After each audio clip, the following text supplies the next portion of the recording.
When the greatest sports car event of the year, the Le Mans 24-hour race, opens in brilliant sunshine, none of the 250,000 crowd suspect the tragedy that lies ahead.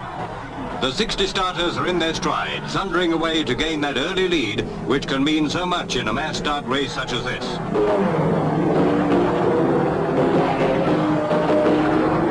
Favourites among the big machines are the Mercedes team, led by Fangio, with Sterling Moss, Carl Kling and Pierre Levegh.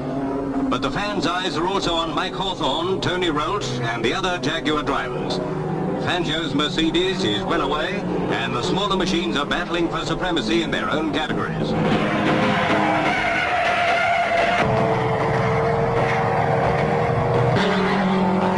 The leaders streak past the grandstand after the early laps, with Mercedes, Jaguars and Ferraris well to the fore.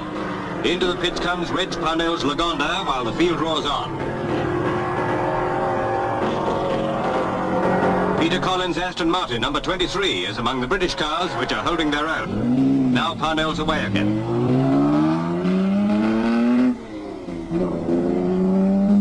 All seems to be going smoothly when disaster strikes at 125 miles an hour. Levegh's Mercedes collides and blows up.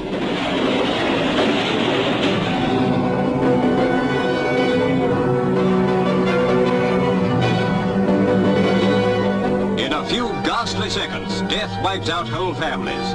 Levegh is killed before his wife's eyes, and some 70 spectators with him. Among the bodies, frantic survivors seek their friends. The Mercedes was made partly of magnesium alloy, which blazes like a furnace. Lance Macklin's Austin Healey, hit by the doomed car before it crashed, is wrecked, but miraculously Macklin is unhurt. While firemen fight the blaze, the race goes on. Most of the vast crowd know nothing of the tragedy. Track marshals flag down drivers as they pass the Holocaust. Doctors, priests, uninjured survivors do their best. But 79 men, women and children are dead or dying in the worst disaster in motor racing history. The Mercedes team with a strong chance of victory withdrew from the race, and Mike Hawthorne's Jaguar wins by 5 laps.